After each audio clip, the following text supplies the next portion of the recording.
What's going on, everybody? Today I will be continuing to cover the 2024 win totals for college football teams, and we will be predicting the over-under for all the 2024 Big 12 teams. We won't be predicting the schedules for these teams, but I will just briefly preview their schedules, and I will give my prediction on if I think they will go over or under on their 2024 win totals. A lot of these win totals will be pretty difficult to predict because the Big 12 is really going to be a very unpredictable conference with a bunch of new teams joining, and also the fact that Oklahoma and Texas are both leaving. So that will make it a lot more confusing. But anyways, before we get into looking at these win totals, let me remind you guys to like the video and also subscribe to the channel and turn on notifications so you never miss an upload. And if you guys love college football, then you'll love this channel because we upload daily college football content and we basically cover everything on this channel. So definitely consider subscribing. And also consider joining my Discord server down in the description below. But without further ado, let's get into the video. We're going to start off at the bottom of the list with the teams with the lowest win totals. And the first team is Arizona State, and their win total is at 4.5. I know Arizona State has a long way to go to become one of those top contenders of the Big 12, but I like what Kenny Dillingham is doing at Arizona State. He has done a pretty good job recruiting and utilizing the transfer portal, and he seems like he is building a really good culture at Arizona State, and he's pretty young. Arizona State does rank 35th in returning production, so they are bringing back some talent. But looking at their schedule, it looks like a very tough path for Arizona State to go over 4.5 in 2024. The first 4 games I would expect them to split, but then they play 5 ranked teams after that, and if they want to win 5 games, they would have to beat UCF, BYU, and Cincinnati, because I do not see them beating any of the ranked teams. This Arizona State team was pretty bad last season, so I do think they will go under 4.5. But like I said, it is very hard to predict, and my outlook on Arizona State football could change when I actually predict their schedule, but right now I would take the under 4.5. The next team is BYU, and their win total is also at 4.5. BYU has a top 5 Big 12 recruiting class, and they're returning some talent. They rank top 50 in returning production. I could see BYU being an 8-4 team, but I could also see them being a 4-8 team. I am a bit unsure about BYU football. BYU has a pretty manageable schedule. They have that game against Southern Illinois, which should be a guaranteed win. I see a schedule where they probably start around 3-3, but then they have 3 winnable games at UCF, at Arizona State, and at home against Houston. I think I'm going to take the over for BYU, and I would not be surprised to see them go 5-7 again. But I also wouldn't be surprised to see BYU pull off an upset against a team like Utah or Arizona, because BYU is a pretty competitive team, but I think it is fair to take the over 4.5 for BYU. The next team is Houston, and their win total is at 4.5. I'm not very high on this Houston team heading into next season. They rank 72nd in returning production, and they only went 4-8 last season. I see 3 potential non-conference losses against Oklahoma, UNLV, and Rice, and then they play 4 ranked conference opponents. I honestly don't see a world where Houston goes over 4.5. It would definitely shock me, so I am taking the under 4.5 for Houston. I know Houston brought in some new transfer portal additions, but the Big 12 is going to be very competitive, and I don't think they are quite ready to win a lot of games, but maybe in a couple years, but give me the under 4.5. The next team is Baylor, and their win total is at 5.5.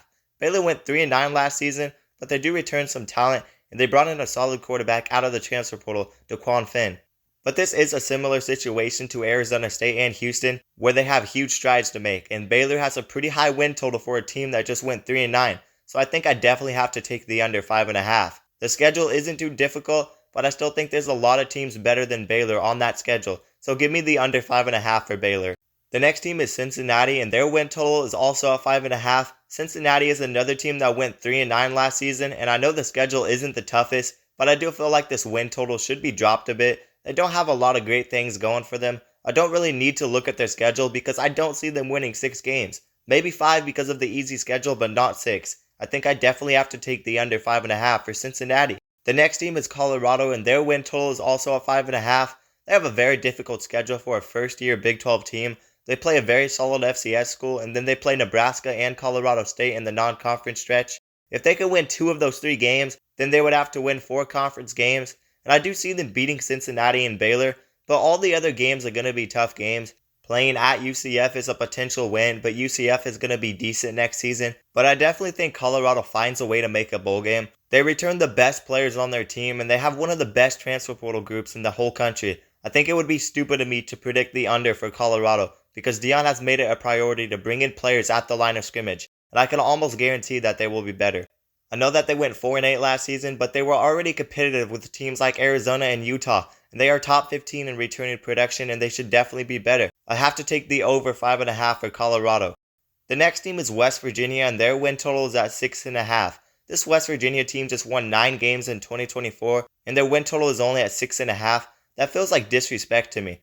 This West Virginia team returns so much talent on offense, and they ended the season with an impressive 30-10 win against North Carolina in their bowl game. I do like this West Virginia team heading into next season.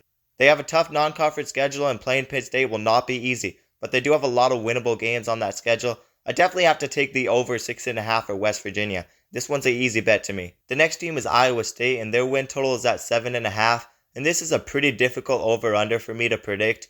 Iowa State returns basically everybody, and they are a very young team with a lot of potential, but they did lose their bowl game last season. They only went 7-6, and they have a lot to clean up on offense. And the 2024 schedule is going to be difficult, and it's going to be tough to see this team win 8 games. I'd say the games that they should definitely win are against North Dakota, Arkansas State, Houston, Baylor, and Cincinnati. But then they have to win 3 more games, and UCF, Texas Tech, Kansas, and West Virginia are all toss-up games in my opinion. And then they would have to be Iowa, Utah, or Kansas State. I could see them winning 8 games, but I think I am going to take the under 7.5 for Iowa State. But this was definitely the toughest win total to predict so far in this video. The next team is Oklahoma State, and their win total is at 7.5. I am taking the over. This is so simple to me. Oklahoma State made the Big 12 championship game, and they are top 5 in returning production in the whole country, and they're returning the best running back in the country. How is their win total only at 7.5? Can someone please explain to me? Mike Gundy is a good head coach, and this team should be a top contender for the 2024 Big 12 championship. I know Arkansas and South Dakota State are not easy wins, but they should definitely go undefeated in non-conference if they don't slip up. And the only ranked Big 12 teams they play are Kansas State and Utah. Nothing much to say about this. Everyone needs to bet the over 7.5 for Oklahoma State. The next team is TCU, and their win total is at 7.5. This is another team I expect to be really solid, but they do have a pretty difficult schedule. They play UCF, SMU, Kansas, Texas Tech, Oklahoma State, Arizona, and Utah. Most of those teams are good teams. I know UCF and SMU still have some question marks, but I think TCU will lose to either UCF or SMU, and then TCU will probably lose a couple more games to a team like Oklahoma State, Arizona, or Utah. Maybe all 3 of them. I think TCU will be good, but they will not be one of the top Big 12 teams. Their schedule is very difficult. TCU has done a pretty good job in the transfer portal, and they do return a lot, especially on defense, but 8 wins is very high expectations for TCU, and I definitely don't see them winning 8 games, so I have to take the under 7.5 for TCU. But maybe Sonny Dykes can shock everyone again. I think TCU has potential, but there's just so many good teams in the Big 12, and let's not forget this TCU team only went 5-7 last season. The next team is Arizona, and their win total is at 8.5. And I do expect Arizona to still be very good, even after losing their head coach and a decent amount of talent. They still have one of the best quarterback-receiver duos in all of college football, Fafita and McMillan, and they will be returning. And they are both definitely going to help keep this offense playing at a high level. And I don't think the defense will be that bad either. There's still a bunch of young guys on that team who could play football. And they already proved they were legit when they beat Oklahoma in the Alamo Bowl last season. The non-conference schedule is very easy for Arizona. And then the only ranked Big 12 teams they play are Utah and Kansas State. But even if they lose those 2 games, they should win just about every other game on their schedule. I have to take the over 8.5 for Arizona. The next team is Kansas, and their win total is at 8.5. They play a bunch of decent teams, but the only ranked team that they actually play is Kansas. So the schedule is somewhat favorable for Kansas, and they will be returning one of the best quarterbacks in the Big 12, Jalen Daniels. I do like this Kansas team heading into 2024, and I think the schedule is favorable enough for me to pick the over, so I'm definitely picking the over 8.5 for Kansas. The next team is Texas Tech, and their win total is also at 8.5, and they actually haven't won more than 8 games since 2009. Last season, Texas Tech was very hyped up, but they struggled to even make a bowl game. But maybe 2024 is the year we see Texas Tech take a big step up.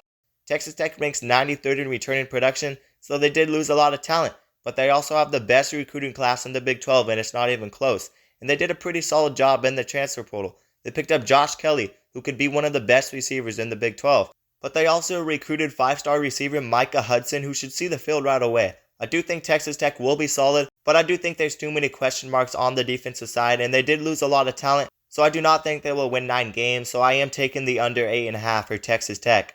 The next team is UCF, and their win total is at 8.5. Gus Malzahn just had his first losing season this past season for the first time in 12 seasons, but I definitely expect UCF to have a winning record next season. They're heading in the right direction, and I think KJ Jefferson will fit the offense perfectly at the quarterback position. They were already really competitive last season, and next season they should definitely win more games. But I don't see them winning 9 games. Just like Texas Tech, I'm taking the under 9.5 for UCF. The next team is Kansas State, and their win total is at 9.5. Right now, I think Kansas State is actually my favorite to win the Big 12. I like Avery Johnson, and they've been consistently really good over the last couple of seasons, and Texas and Oklahoma are now gone. This sets up perfectly for Kansas State. They return a bunch of talent on defense, and I really like Avery Johnson to help carry that offense. I'm definitely going to take the over 9.5 for Kansas State in 2024. And the last team of the video is Utah. Very similar situation to Kansas State. I can trust the defense, but the difference with Utah is that they will be returning a quarterback who helped lead them to back-to-back Pac-12 championships before he got injured. And I'm talking about Cam Rising. And if Cam Rising and that offense puts it together, I have no doubt that Utah will be in that Big 12 championship game. But we'll see what happens because there's a lot to clean up on offense, and Cam Rising could be rusty. But I still think Utah goes over 9.5, and they could very well be the favorite to win the Big 12. The Big 12 is a conference I'm still trying to figure out who the best team is. I really think it's a 4-team race between Kansas State, Utah, Arizona, and Oklahoma State. And it is very close between those 4 teams. But a team like Kansas might not be far behind them. It is so hard to predict the Big 12, but once we learn more about these teams during the offseason and I predict all their schedules, I think I will know who my favorite to win the Big 12 is. And all the spring games will help determine a lot more. But right now I do think my favorite is Kansas State, but I am still very unsure, so I don't necessarily have an obvious favorite to win the Big 12 right now. But anyways, that is going to do it for the Big 12 win totals. You guys let me know down in the comments below what team you think I'm sleeping on. But let me remind you guys to like the video and also subscribe to the channel and turn on notifications so you never miss an upload. And if you guys love college football, then you will love this channel because we upload daily college football content and we basically cover everything on this channel. So definitely consider subscribing. And also consider joining my Discord server down in the description below. But that's going to do it, guys, and peace out.